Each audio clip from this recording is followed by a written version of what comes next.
Tohle není filtr, ta voda fakt je taková. Tady se prostě někdo regulárně zbláznil. Tady prostě není hnusná pláž. Tohle je západní Austrálie.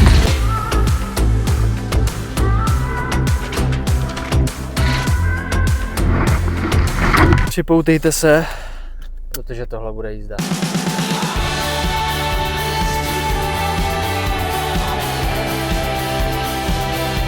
Mihírez, vole, tady jsou kraby. Mám si koupit kraba, nebo ne? Sportu zdar, nazdar, tady Ethan, Austrálie, západní Austrálie, Esperance. A dneska vyrážím zpátky do Cape Legrand Národní park. Nejspíš si dneska konečně trošku zasurfuju, takže zůstaň se mnou a zažij to se mnou. Zastavil jsem se ještě na signálu, dělám jiný plánování. Našel jsem třeba tady to, mega známý, Twilight Beach. Koukejte na tu vodu, jo. Já to nechápu, prostě ta voda, tohle není filtr, ta voda fakt je takováhle. Tak zaparkoval jsem u Hellfire Bay, který mi doporučovali 2 lidi v kempu, tak jsem na to zvědavý, jestli to dostojí svýmu hypeu nebo ne. OK, tak ten hype je naprosto opodstatněný, protože dívejte na tohle.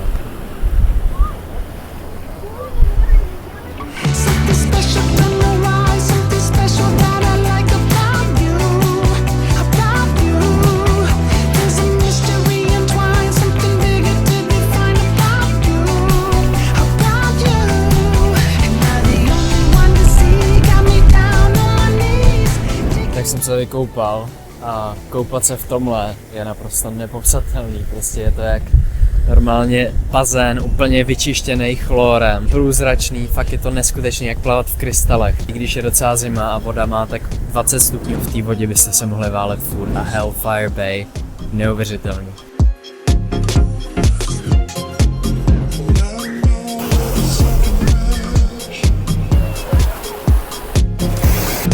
Tak ta voda byla tak nádherná, že mě to namotivovalo konečně si navoskovat surf.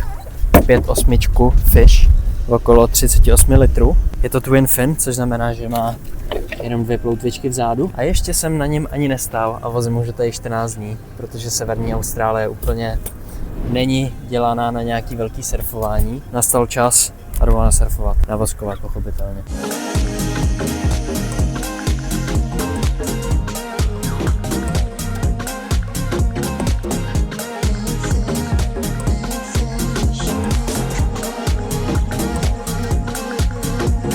Navoskováno a teď už jenom zbývá pořádně vyzkoušet.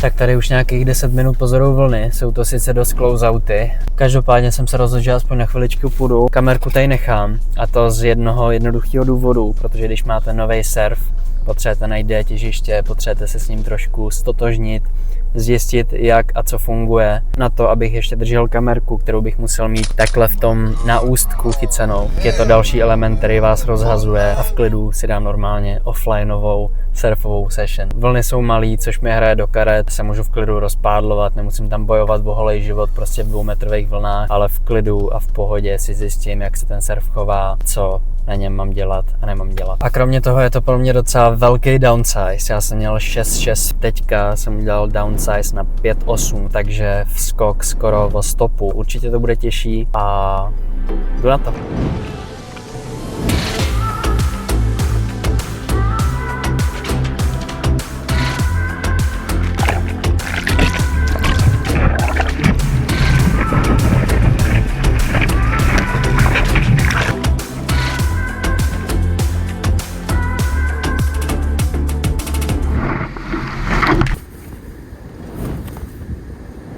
Dosurfoval, no.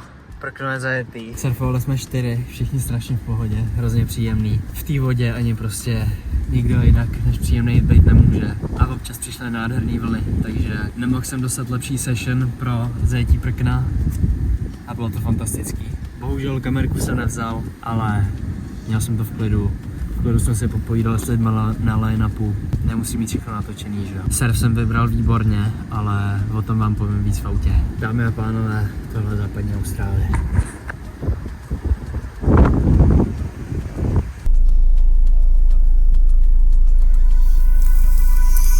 See, I'm back, I'm up.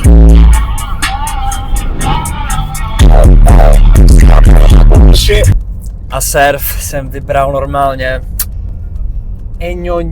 Je kratší, takže je rychlejší, obratnější, ale zároveň má něco okolo 37-35 litrů objemu, což je skvělý, takže se na něm výborně furt pádluje, není to prostě brutální dřina. No a teďka je 15:48, já jedu ještě nakoupit, obchod zavírá v 5, já tam budu někdy 16:20, takže nějak to stíhám, pak musím natankovat a pak jedu na Great Ocean Drive, kde je i Twilight Beach a Twilight Rock, ze kterého se skáče do vody, a z Esperance se dneska o moc dál nepohnu, ale zároveň to vůbec nevadí, protože tohle místo je prostě naprosto kouzelný. A surfovat v tomhle s příjemnýma lidma, užívat si vlny a sluníčko je prostě čistý vibe. Jezové, chtěl jsem vám tady ukázat obchod a koupit si nějaký drobnosti. A my friends, closet. Jezové Sunday closet. Takže jsem v prdeli. Dneska budu žrát šváby. Jídlo mám, ale chtěl jsem si koupit nějaký drobnosti. Každopádně aspoň ušetřím čas. Ale jsem trošku retardos, že jsem se nepodíval, že tady mají Los Closet. Naštěstí, co není klozet, je IGA. Takže na to, abych tam koupil 1,5 rajčete a 1 housku okolo Zarova, je to v pohodě. Na Instagramu byl vznešený dotaz, jestli bych mohl točit víc normální věci. Takže máte to tady. Rajčata za $8 kilo. Kupuju si jedno. Cibule 4,99. Nekupuju žádnou.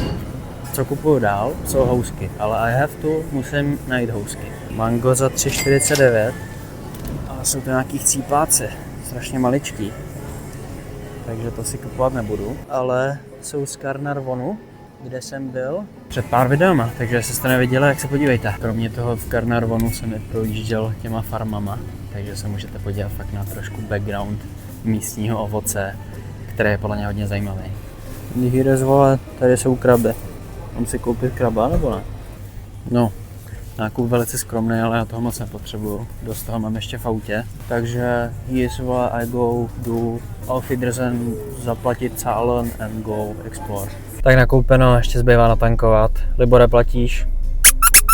Mě nepřekvapuje, klasický Libor, a pokračujeme v krasojízdě světle modré vody a bílého písku tady v Esperance. Tak natočil jsem vám, nebo nahrál jsem vám i autentický rozhovor na pumpě, jak si kupuju benzín a jak si kupuju kafe. Hey, can I? One small coffee? Just a coffee, small one. Just a coffee, Yeah. And do you have flop ice? I don't know. Okay, darling.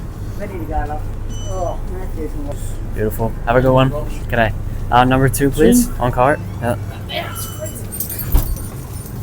Is there a bathroom or? Yep. Is that outside? Yeah. Cheers. Just in the corner. Cheers, thank you. Kafe za $2, ty vole, až zbytečně dobrý. A my friends, jestli oceňujete autentickou australskou interakci, tak nezapomeňte palec nahoru, odběr, sledovat sociální sítě a hodit mi nějaký hezký komentář. Třeba jaká pláž se vám zatím nejvíc líbila tady okolo Esperance. Zastavil jsem tady na nějaký náhodný pláži, abych se podíval, jaký jsou vlny. Ale máte v tady. Tady kdekoliv zastavíte, tak je to překrásný.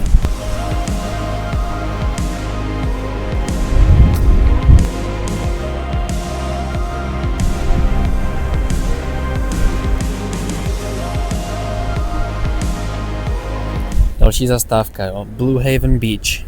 Vyhlídka. Ještě jsem tu pláž neviděl. A je to prostě zase totální bláznovina přestřel.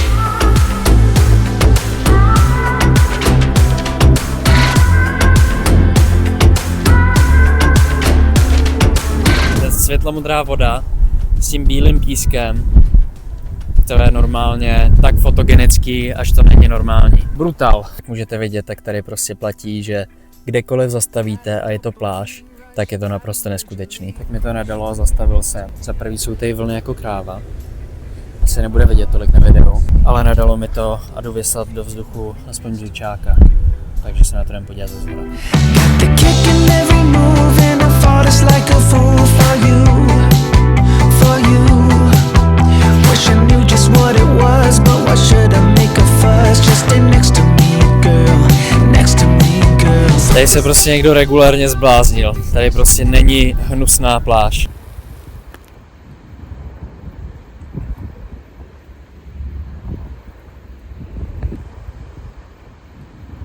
Tak jsem dorazil na tu pláž, kde se skáče z toho kamene a koupe se tu přesně 0 lidí a skáče tu přesně 0 lidí a já to asi nebudu porušovat, protože bych rád po zbytek výletu jezdil jenom v autě a ne na vozejku. Tam je relativně mělko a jsou tu proudy, takže se v klidu projdu po pláži a asi jedu dál. Tohle bojí se prostě, to bojí se, is no jump, no fun, no, it's very boring.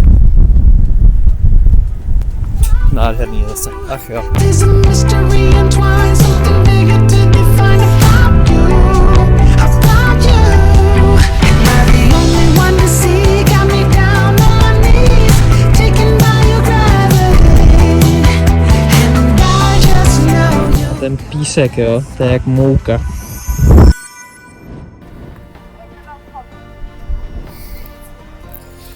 Tohle prostě si žádá let's drone.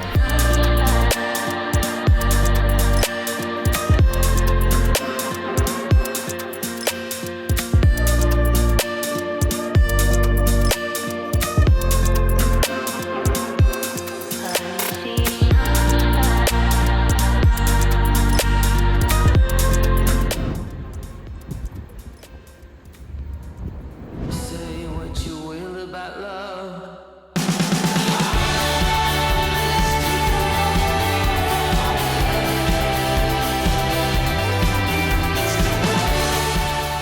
Tak Esperance asi jedna z nejhezčích oblastí, co jsem v Austrálii viděl. Rozhodně se to nebojím říct. Fakt nádhera. Všechny pláže tady jsou naprosto neuvěřitelný. Vím, že furt říkám neuvěřitelný, neskutečný, ale ono to tak opravdu je. A ten západ slunce, co jsem teďka zažil, ten je nezachytitelný. Snažil jsem se dron, telefon, snažil jsem se to jít trošku užít sám a ne furt jenom všechno natáčet, tak magor. Kdyby se mi to povedlo aspoň z 50%, tak je to krásný.